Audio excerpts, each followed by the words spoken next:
As a wife, if you don't submit to your husband and your children observe it, your children will become rebellious. Children are happy to see a wife disobey her husband because that gives them a cue that we too can disobey. And once that enters a house, you can't handle those children. So a wife must be in submission as an example for the children. Then it becomes easy for the children also to submit to you. Then you find out that your authority in the house is not challenged because they can see that you're not challenging daddy's authority. Because somewhere in children, they know who is in charge. Is the father. God is not a God of chaos. God is a God of order. And there must be order in the house. There must be order in the home. I heard a preacher is preaching that submission in marriage is as a result of the fall.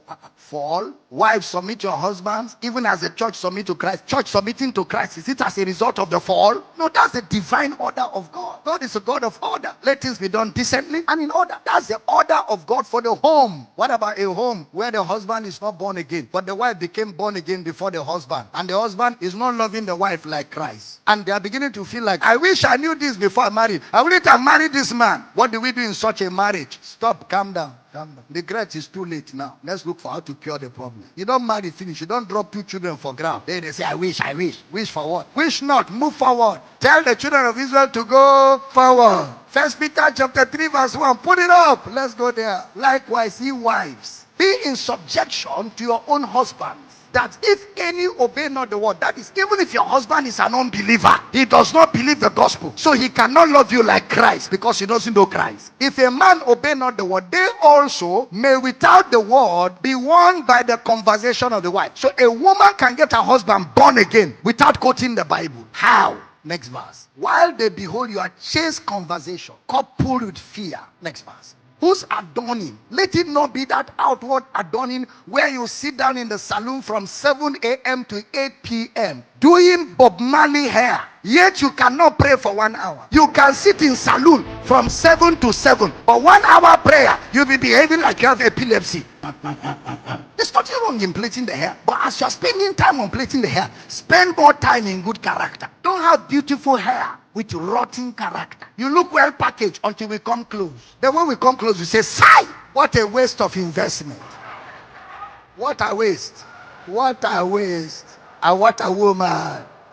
You are doing hair. Your husband is hungry. He is moving all over the house. He can't find food. He can't find anything. Meanwhile, you are supposed to prepare food. And when he talks, you say, I'm trying to be beautiful for you. Now, beauty have a job.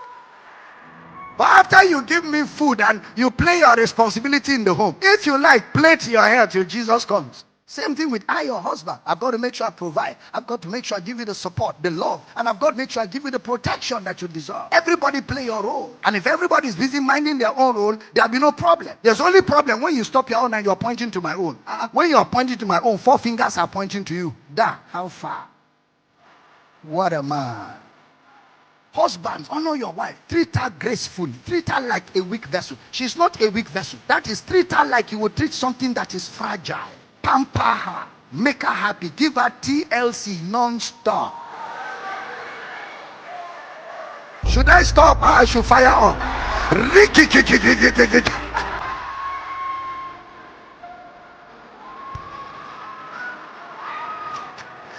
Buy her gifts.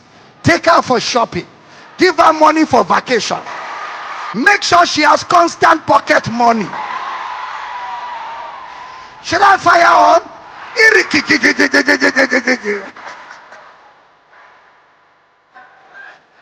Anytime you see husband and wife quarreling, Satan is sensing something is about to happen. So he brings disharmony to stop anything from happening. So don't be ignorant of the devil's devices. Strive to live in harmony all the time. Strive to stay in love. If there's a misunderstanding, sit there and sort it. Don't go your separate ways with misunderstanding. Always resolve it. And don't let misunderstandings stay too long. Resolve it and get over it. Don't forget you're loving as Christ. Wife, don't forget you are submitting as it is fit in the Lord. So there should be no malice. Of course, there could be times of misunderstanding, but make sure you get over them fast. Have the mind of Christ.